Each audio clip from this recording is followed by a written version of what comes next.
السلام علیکم، dialogue with history کے ساتھ میں ہوں آپ کا ہوسٹ آفتاب اقبال۔ میرے لیے یہ بہت بڑا اعزاز ہے، اس چینل کے لیے بہت بڑا اعزاز ہے کہ ڈاکٹر اشتیاق احمد آج ہمارے ساتھ موجود ہیں۔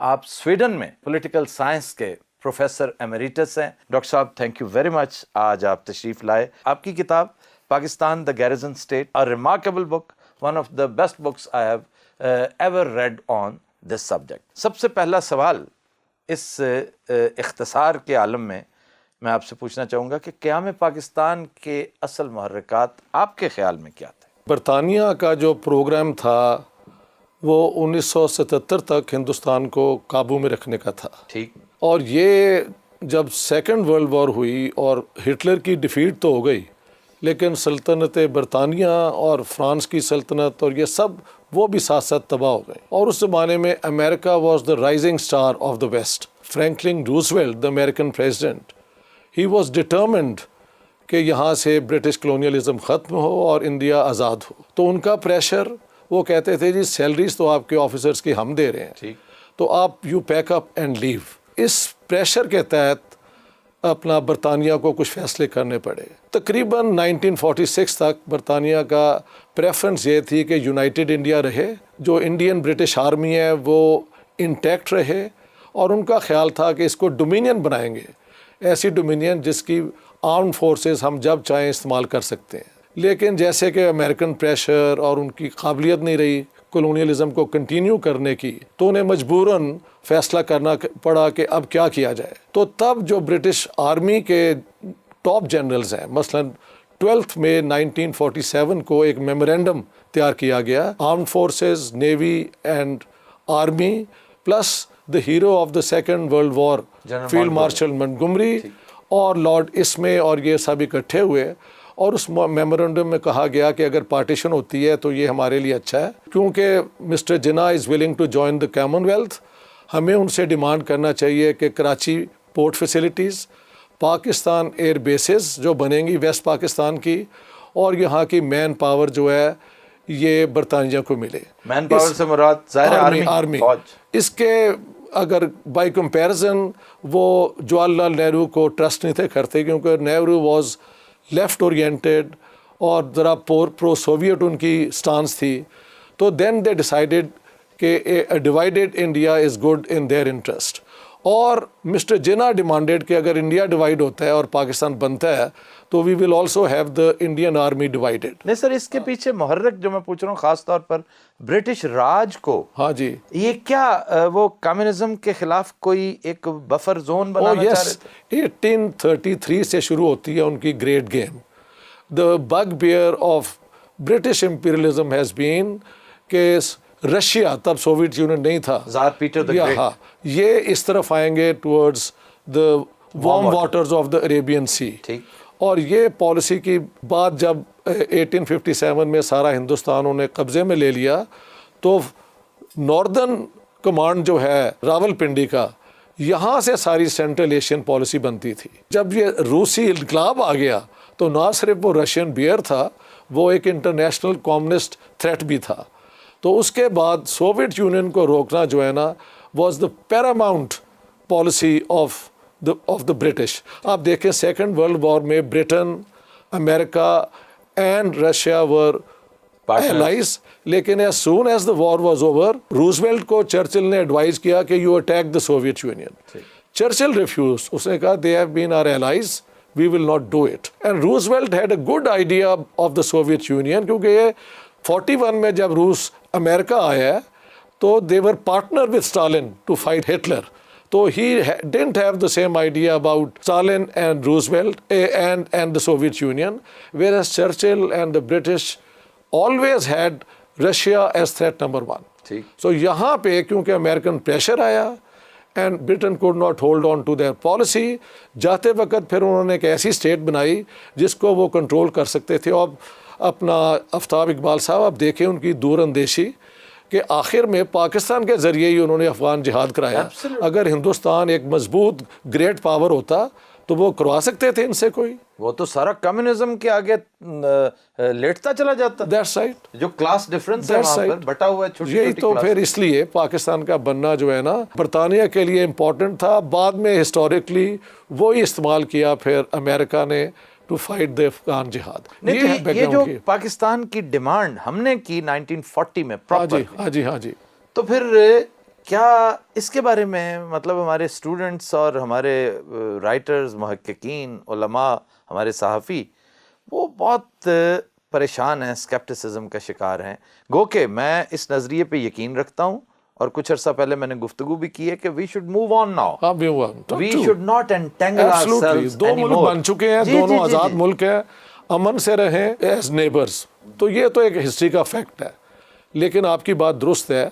بات یہ ہے کہ 1940 میں قائد اعظم خود کہتے ہیں اپنی 22 مارچ 1940 کی پریزیڈینشل ایڈریس میں ریزولوشن سے ایک دن پہلے کہ up until now the British ignored me and now they are laying the red carpet for me and now we will demand our rights as a Muslim nation. تب سے یہ demand for Pakistan جو ہے نا from a peripheral demand of a party it became the central demand and the British then played Muslim League against Congress. یہ بڑی عمدہ بات آپ نے کوٹ کی. اور چلتے آخری فیصلہ یہ ہوا کہ یہ ہندوستان کو ڈیوائیڈ ہی کیا جائے، کیونکہ نہرو اور کانگریس کے ہوتے ہوئے وہ اپنے مقاصد پورے نہیں تھے کر سکتے. ایک کمزور ملک بنے گا جس کو مدد ہوگی ویسٹ کی، اور وہی ہوا کہ پاکستان کو شروع سے امریکن ملٹری الائنسز میں خود جا کے لابی کرنا پڑا کہ آپ ہمیں اڈاپٹ کریں. یہ میں نے اپنی گیرزن اسٹیٹ کتاب میں پورا ایویڈنس دیا ہے جو وہ ہمارے ہسٹورین چھپاتے آئے ہیں. انہوں نے خود جا کے کہا ہے. تو تب جا کے in 1951 the Americans started giving military aid to Pakistan. So that's the whole story. But the plan is British to divide India, to keep the Soviet Union out of South Asia. اگر اچھے statesman ہمیں میسر آ جاتے تو انگریز نے تو plate میں رکھ کے ہمیں ایک گولڈن اپرچونٹی دی تھی. بے شک ہم فرنٹ لائن اسٹیٹ کا حق ادا کرتے اور اپنی حیثیت منواتے. ٹھیک ہے. ہم چونکہ بائی نیچر ایک کرپٹ سے لوگ تھے، ٹھیک ہے، ایپیتھیٹک سے لوگ تھے. ہم نے اس فائدے کو، وہ نعمت جو ہمیں آزادی کی شکل میں ملی، فرنٹ لائن اسٹیٹ کی شکل میں ملی، ہم نے اس نعمت کو زحمت بنا لیا. آپ کیا کہتے ہیں؟ دیکھیں جب امریکہ کے ساتھ 1954-59 میں ہمارے ملٹری الائنسز ہوئے، وہ ہمارے ساتھ ڈائریکٹ ہیں سیٹو کے علاوہ. اس کے بعد بار بار ہمارے لیڈروں نے کہہ دیا کہ we are the most allies of the United States in Asia. Bilateral treaty organization اس کو کہتے ہیں. مگر امریکہ never returned کہ یہ واقعی ہمارے ہیں. They never did it. اور انہوں نے after 1959 کہنا شروع کر دیا کہ انہوں نے آرمز ہمارے سے سوویت یونین کے ساتھ لڑنے کے لیے نہیں لیے، انہوں نے انڈیا کے ساتھ لڑنے کے لیے لیے ہیں، لیکن کیونکہ ہم نے آرمز دیے ہیں تو جب ہمیں ضرورت ہوگی ہم کو استعمال کر سکیں گے. اور افغان جہاد جب ہوا تو Zia was more then willing to join it. اور آپ فائنلی دیکھیں جب 9/11 ہوا ہے and Bush says either you are with us or you are against اس، اور 7 پوائنٹس انہوں نے رکھے تو انہوں نے ساتھ کے ساتھ ایکچولی مان لیے. اس میں اگر ان کو تھوڑی عقل ہوتی تو جیسے ایجپٹ نے 73 وار میں جب یہ ہوا تھا اس کے بعد اس نے ساری اپنا ایجپشین جو ڈیٹ ہے وہ کینسل کروا لی. آپ پاکستان کی آؤٹ اسٹینڈنگ ڈیٹ کینسل کروائیں. ہاں جی، آپ یہ یہاں سے کینسل کروائیں، اور اگر ماننی ہے ان کے بعد مانیں. ڈیٹ بھی وہاں رہی، کچھ بھی نہیں کروایا ساتھ. تو یہ یہاں سے اندازہ کیا ہے کہ our leaders have been from day one spineless. Pakistan کی مسلم لیگ نے ایک دن انگریز کے خلاف کوئی جیل نہیں کاٹی. یہ فریڈم سٹرگل میں کبھی انہوں نے انگریزوں کے ساتھ ٹکر نہیں لی. تو ان کی ٹریڈیشن ہے پٹیشن دے کے اپنی بات منوانے کی. کانگریس کی جو ٹریڈیشن ہے وہ ہے سٹرگل کرنے کی.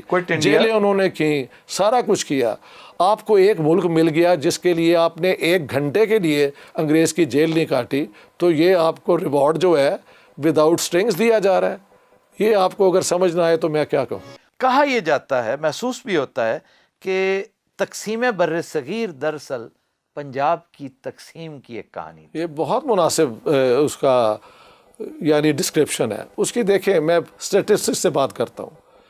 سارے ہندوستان کی اس وقت پاپولیشن تھی 380 ملین، آلموسٹ 400 ملین، جس میں قتل عام کے بعد جو فگر دیا جاتا ہے وہ 1 ملین سے لے کے 1.5 ملین کا ہے۔ 14 to 15 million people ran for their lives and cross the border, جو ریڈ کلف لائن کا بنا ہے، اس میں ہندو، مسلم، سکھ آپ بنا سکتے ہیں کہ کتنے تھے۔ اب پنجاب پہ آ جائیں، جس کی total population princely states include کر کے 33.9 ملین تھی، جس میں at least 500,000 and perhaps 800,000 and more Hindu, Muslim, Sikh مارے گئے، 90,000 عورتیں ابڈکٹ ہوئیں، بے تحاشا ریپ ہوئیں، بہت کم ان میں سے لواحقین کو ملی۔ 9 ملین میں سے 10 million people actually had to run for their lives، East Pakistan, East Punjab سے to West Punjab, and from West Punjab Hindus and Sikhs to East Punjab, which is 30% of the population of Punjab. دیکھیں پرسنٹیج وائز، اسے میں کہتا ہوں the first case of ethnic cleansing. Not a single Muslim was left in East Punjab, جہاں کے 6 million ہوا کرتے تھے۔ صرف ملیٹ کوٹلہ ایک اسٹیٹ تھی جو گرو گوبند سنگھ کی ایک وجہ سے بچ گئی، اس میں 88,000 کی پاپولیشن تھی اور کئی ہزار مسلمان وہاں اپنے جان بچائی انہوں نے۔ ویسٹ پنجاب میں 4.5 ملین ہندو اور سکھ ہوا کرتے تھے، ان میں سے کبھی آپ نے بڑے ہوئے کبھی ہندو اور سکھ کبھی دیکھا تھا؟ گنتی کے کہیں ہوں گے۔ Every body left and many were killed. تو یہ وہ واحد پروونس ہے جہاں پہ نہ صرف پارٹیشن ہوئی بلکہ ایتھنک کلینزنگ، آپ کہیں ریلیجیس کلینزنگ ہوئی۔ تو پنجاب کا المیہ اور پنجاب کا دکھ جو ہے، the partition of India is actually the partition of Punjab.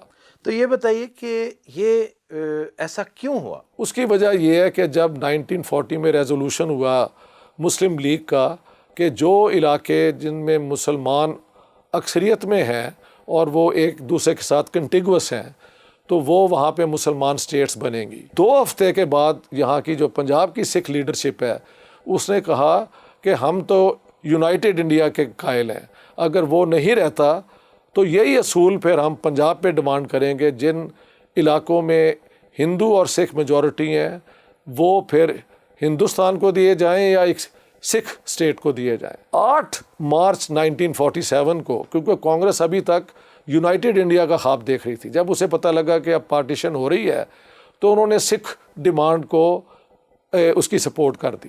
تو پھر اس کے بعد جب نیگوشیشنز ہوئیں تو وہ یہ ہے what is good for the goose is good for the gander. اگر آپ ہندوستان کی تقسیم مذہب پہ کراتے ہیں تو پنجاب اور بنگال کی بھی ہوگی۔ تو جو 12 ڈسٹرکٹ پنجاب کے ہندو، مسلم، سکھ میجورٹی تھے وہ ان کو دیے گئے۔ 16 ڈسٹرکٹ جو ہیں وہ جو میجورٹی مسلمانوں کی تھی وہ پاکستان کو دی گئی۔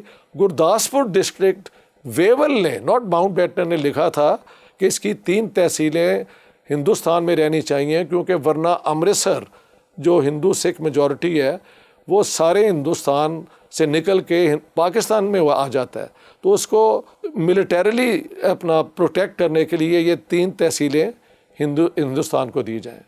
تو اگر گریٹ کلف ایوارڈ کے لیے گالیاں کسی کو دینی ہے ہمیں تو it's not Mountbatten, it's Lord Wavell. کیسے ممکن ہو سکتا ہے کہ راج کا نمائندہ وائس رائے، ٹھیک ہے، لارڈ ویول، وہ آخری وقت تک تقسیم کو روکنے کی بلکہ اس کو سیبوٹاج کرنے کی کوشش کر رہا ہے؟ دوسری طرف آپ جیسے روشن خیال محققین اور مورخین یہ فرماتے ہیں کہ تقسیم کا بیج دراصل لندن میں رکھ دیا گیا تھا، ٹھیک ہے، اور یہ لندن کا نمائندہ جو ہے وہ اس سے کیسے ممکن ہے کہ وہ اگنورنٹ ہوتا اور لا علم ہوتا؟ اس کی 2 وجہ ہیں۔ ایک تو ہے کہ Wavell was basically a military man, he was field marshal in Africa اور وہاں سے یہ لائے تھے، but he was a commoner. اب برٹش سوسائٹی کی جو سنوبری ہے وہ اس کو سمجھنا بڑا مشکل ہے۔ یہ بلو بلڈ نہیں تھا، یہ بلو بلڈ بیچارہ نہیں تھا۔ اس کی مشہور کہاوت ہے کہ لیڈی ماؤنٹ بیٹن نے کہا lady ویول wears the dress which my made میری نوکرانیاں جو پہنتی ہیں۔ آپ اس سے اندازہ لگا لیں۔ اور جب یہ ویول گیا ہے لندن 3 ہفتے تک چرچل ڈنٹ ایون سی ہم۔ تو یہ ہے ان کی حقارت اس کے لیے جو کہ بائی ایفرٹ اوپر آیا ہے۔ ایک تو یہ وجہ ہے۔ دوسری وجہ ہے کہ ملٹری جو تھی British military until the beginning of 1947 as a whole believed کہ United India is good. Field marshal Auchinleck نے بھی یہی کہا تھا کہ انڈیا کو یونائٹڈ رکھے صرف ایک وجہ سے کہ برٹش انڈیا آرمی جو ہے وہ ڈیوائیڈ نہ ہو, ہم اسے پوری استعمال کریں. مگر اس کے بعد ملٹری کے اندر سے منٹگمری اور اس میں ایک بغاوت ہوئی, فرانسس ٹکر, یہ سارے وہ گروپ پھر حاوی ہو گیا. انہوں نے کہا نہیں, Jinnah and Muslim League we can use for our purposes. Congress with huge India with his anti-imperialism, with his pro-Soviet leaning is unreliable. تو یہ ملٹری کے اندر جو گروپ وہ حاوی ہو گیا, اس گروپ پہ ویول نے کہا جی 10 سال مجھے لگتے ہیں ملٹری کو ڈیوائڈ کرنے میں. He was ordered to do it within 5 weeks. اس نے پھر ساری ملٹری بھی ڈیوائڈ within 5 weeks کی ہے. واپس آتے ہیں اپنے موضوع کی طرف کہ پنجاب کی تقسیم. ہاں جی. تو کیا یہ ہمارے قائدین نے, ہاں جی, ہمارے مدبرین نے فورسی نہیں کیا تھا کہ یہ سب کچھ ہوگا؟ دیکھیں ایسے ہے کہ مارچ 1947 میں سب سے پہلے خون ریزی ہوئی. کتاب کا ٹائٹل ہے دا پنجاب بلڈیڈ, یہ ہے مارچ 1947.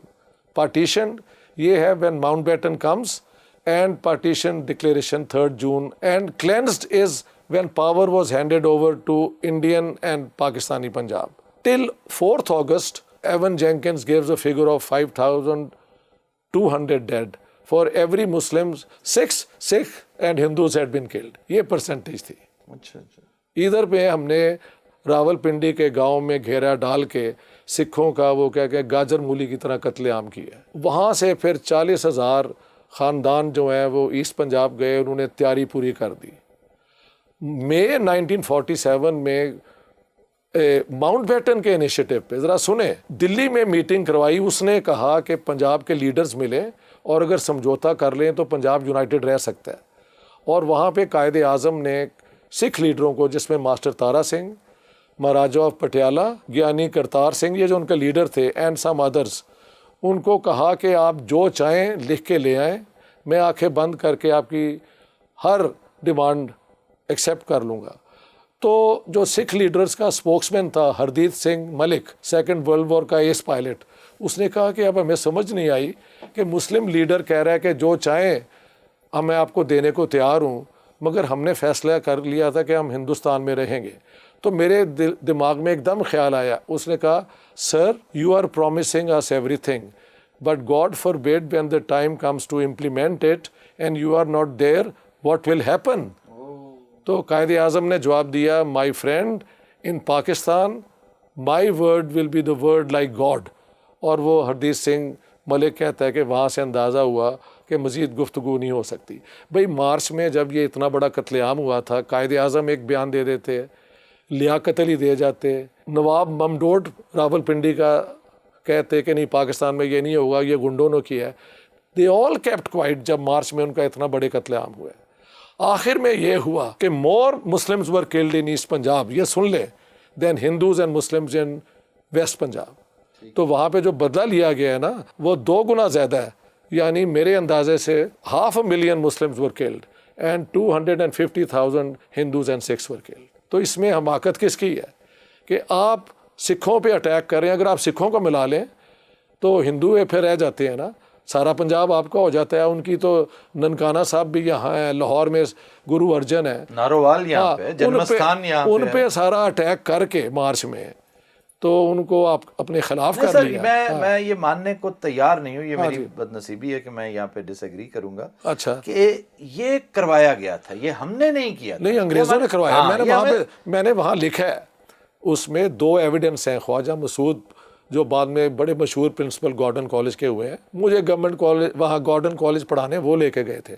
انہوں نے کہا کہ مارچ میں جب یہ رائٹ ہو رہے تھے تو ہمارے امریکن جو تھے پرنسپل, انہوں نے ڈپٹی کمشنر کو کہا کہ یہ ہاسٹل میں ہندو سکھ ہیں تو آپ 2 آرمی والے یہاں بھیج دیں, اینڈ ہی ریفیوزڈ. دیکھیں یہ جتنے گاؤں ہیں نا, پنڈی شہر سے 1.5 گھنٹہ 2 گھنٹے پہ ہیں. 1 ہفتہ یہ قتل عام ہوتا رہا, اور شروع ہوا یہ 6 کی رات کو, اور 13 کی صبح کو پھر ملٹری جو ہے نا وہ ڈوگرے زیادہ تر اور کچھ وہ آئے ہیں, اور تب انہوں نے پھر جو بچ گئے تھے سکھوں نے بچایا. میری کتاب میں بے تحاشا انٹرویو ہوئے ہیں سروائیورس کے. یہ بھی تو ہو سکتا ہے سر کہ یہ انگریزوں کا تھا, یہ انگریزوں ہی کا انیشیٹو تھا, ان کا انیشیٹو اب تھا, وہ اپنے مقصد میں کامیاب ہو. ڈاکٹر صاحب میری اپنی فیلنگ یہ ہے, میری فائنڈنگ بھی یہی ہے کہ پاکستان آج بھی جس طرح کا ایک ہوچ پوچ سوسائٹی ہے جسے ہم قوم بنانے کی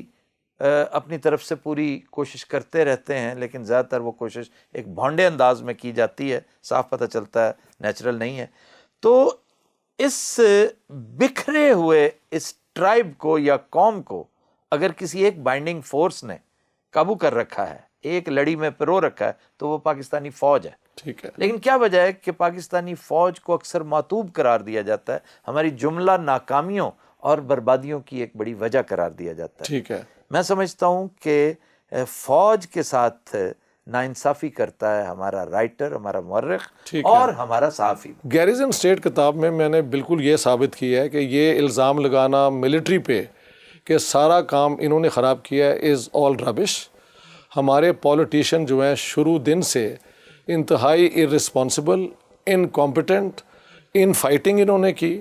اور میں تو اس زمانے میں 11 سال کا تھا جب ایوب خان کا کو ہوا ہے, اور ساری گلیوں میں لوگ ناچ رہے تھے خوشی کے ساتھ. اور پاکستان کو جب وہ آئے تو انہوں نے تھوڑا سا یہاں پہ لا اینڈ آرڈر کیا, اور اس 10 سال کے اندر پہلی دفعہ اکنامک ڈیولپمنٹ بھی ہوئی. غلطی پھر انہوں نے کی 65 وار شروع کر دی. اگر ہم اسی ڈیولپمنٹ پہ لگے رہتے تو اپنا تائیوان, سنگاپور, ساؤتھ کوریا نے آ کے پاکستان کا ماڈل سٹڈی کیا تھا. گسٹاو پیپنیک جو ورلڈ بینک کے ہیں, انہوں نے بڑی پاکستان کی ماڈل سٹیٹ بنایا تھا, لیکن انہوں نے جنگ شروع کر دی. Once the war comes in, development comes to an end. اچھا سر, ایک جملہ محترضہ جنگ کے حوالے سے. اچھا, ہمایوں گوہر کی جو تھیوری ہے اچھا کہ یہ وار امپوز کی گئی تھی بھٹو صاحب نے, ہاں جی, کچھ اپنا ذاتی سکور سیٹل کرتے ہوئے, ٹھیک اور ہے, انہوں نے تو کوٹ کیا انہیں. آپ کیا سمجھتے ہیں کہ یہ بھٹو صاحب کی اس میں ایسے دیکھیں, who was head of the state? Ayub Khan. So ultimately if a war broke out, he bears the responsibility. But there is no doubt that Zulfikar Ali Bhutto, Aziz Ahmed and Akhtar Hussain Malik were the three who plotted all this. اور اس سے بعد میں نے جھاڑا بھی کہ میں نے تو کہا تھا کشمیر ایشو کو آپ ڈی فریز کریں, اور اگر جانا ہے تو سب سے پہلے اخنور جائیں. Go direct to Akhnoor and make it a fait accompli. Akhnoor انہوں نے جانا تھا بہت دیر کے بعد, and by that time they went into the valley. یہ پکڑے گئے, وہاں وہ لوگ بھیجے جو کشمیری نہیں تھے بولتے, انہیں یہ نہیں تھا پتہ کہ یہاں پہ سیر اور پاؤ کا حساب ختم ہو گیا, یہاں پہ میٹرک سسٹم آ گیا, تو کشمیریوں نے انہیں پکڑا دیا. اچھا, سوال یہ ہے کہ آرمی کے بغیر واقعی پاکستان قائم نہیں رہ سکتا, لیکن یہ کسی اسٹیٹ کے قائم رہنے کی وجہ نہیں ہونی چاہیے. لوگوں کی voluntary loyalty to the state ہونی چاہیے. اس کے لیے آپ کو ایک فلاحی اسٹیٹ, ایک اسٹیٹ جو اسکول کھولتی ہے, جو ہسپتالوں میں یعنی لوگوں کا تیمارداری کرتی ہے, اگر وہ نہیں ہے تو وہ جبر کی اسٹیٹ ہے. تو انہوں نے جو یہ دیکھیں, ایک اور بات ہے جو میں فائنل کرنا چاہتا ہوں, پاکستان کو کوئی نہیں تباہ کرنا چاہتا اور کوئی کر بھی نہیں سکتا. Pakistan is a nuclear armed country. Nobody would dare to do it. Absolutely. But they will dare to do it if you threaten the world. ٹھیک. So become observers. آپ انٹرنیشنل لا کو مانیں کہ اسٹیٹس آج کی ٹیریٹوریل اسٹیٹس ہیں. پاکستان کے اندر آپ کو پورا حق ہے امن رکھنے کا. آپ کبھی کشمیر جہاد میں انوالو ہو جاتے ہیں, میں نے تو خود دیکھا یہ چندہ کلیکٹ کرتے تھے ساری جمعے کے بعد. وہ تو سر نان اسٹیٹ ایکٹرز ہیں. نہیں, وہ اسٹیٹ کی مرضی کے بغیر نہیں ہو سکتا. اسٹیٹ کی نااہلی, یوں سمجھیے کہ اسٹیٹ کی نااہلی ہے کہ ان کو کرب نہیں کر سکتے. جو مرضی کہیں, میں کہتا ہوں the military made major miscalculations کہ ہم یہ کر لیں گے.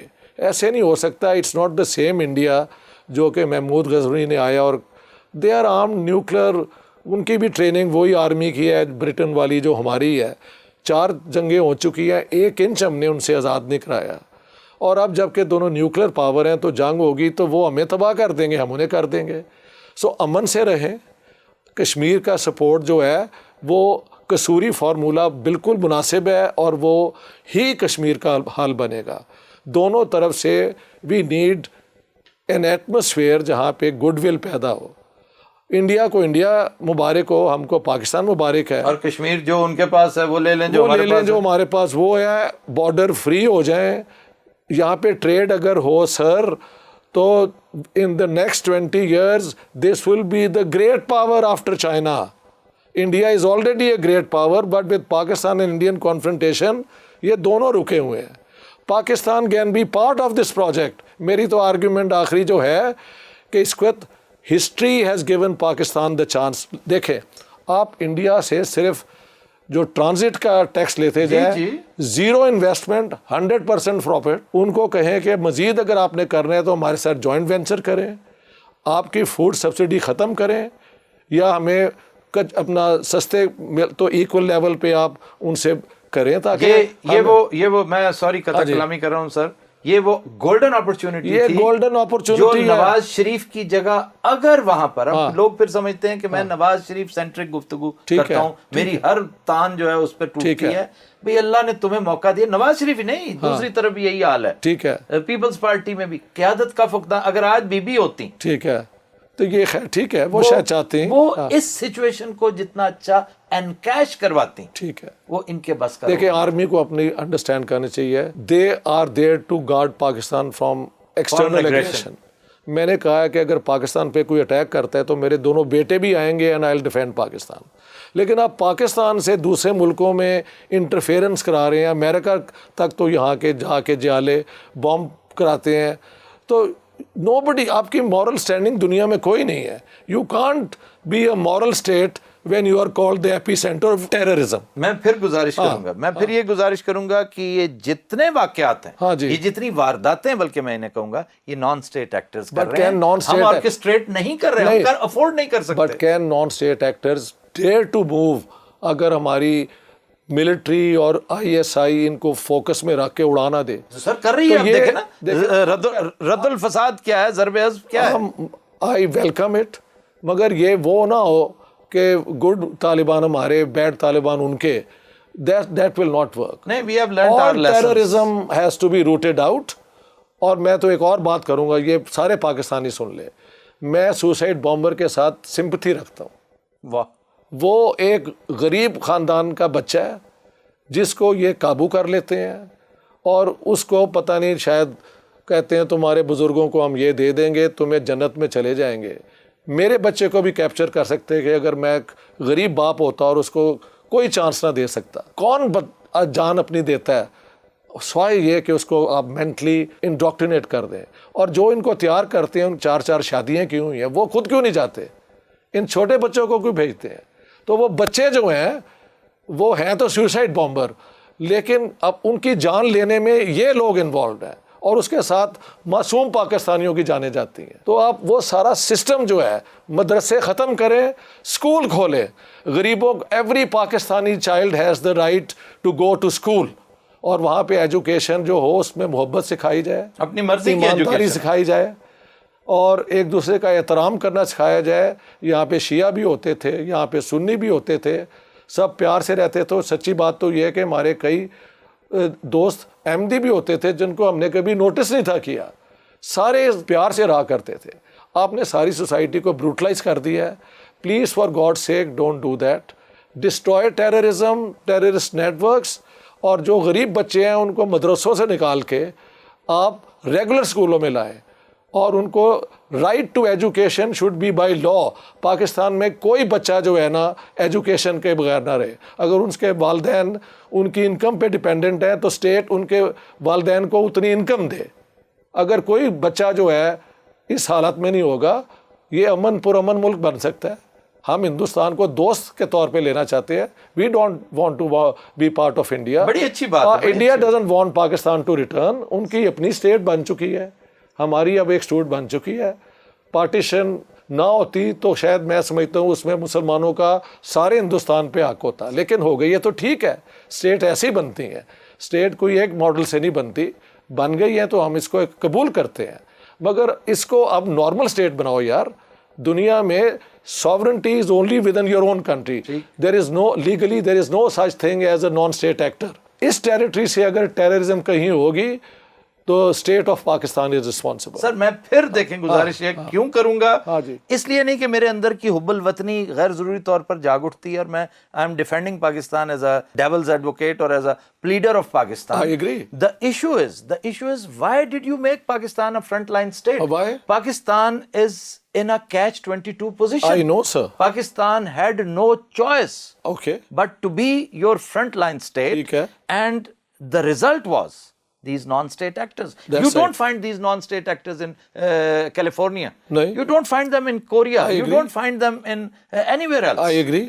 I But agree. so long as you gave this responsibility to us, ہاں ٹھیک ہے. and ironically, ہاں. we had been fulfilling this we have responsibility been fulfilling at a very this. high cost. That's right. ناظرین, آپ نے گفتگو سنی doctor اشتیاق صاحب کی پوری گفتگو کا جو لب لباب مجھے سمجھ آیا ہے وہ یہ کہ پاکستان ہم نے حاصل کر لیا ہے, اب ہمیں پاکستان کو اسٹرینگتھن کرنا ہے, اور اگر واقعی کرنا ہے, اگر ہم اس بات کے ساتھ سنجیدہ ہیں تو سوشو اکنامک چینج نہیں بلکہ ریولوشن لائے بغیر, ویلفیئر دیے بغیر آپ پاکستان کے کسی مسئلے کو حل نہیں کر سکتے, بشمول ٹیررزم, بلکہ میں سمجھتا ہوں اسپیشلی ٹیررزم, کیونکہ آج سب سے بڑا خطرہ پاکستان کو باہر سے نہیں اندر سے ہے, اور وہ ٹیررزم کا ہے. بہت شکریہ.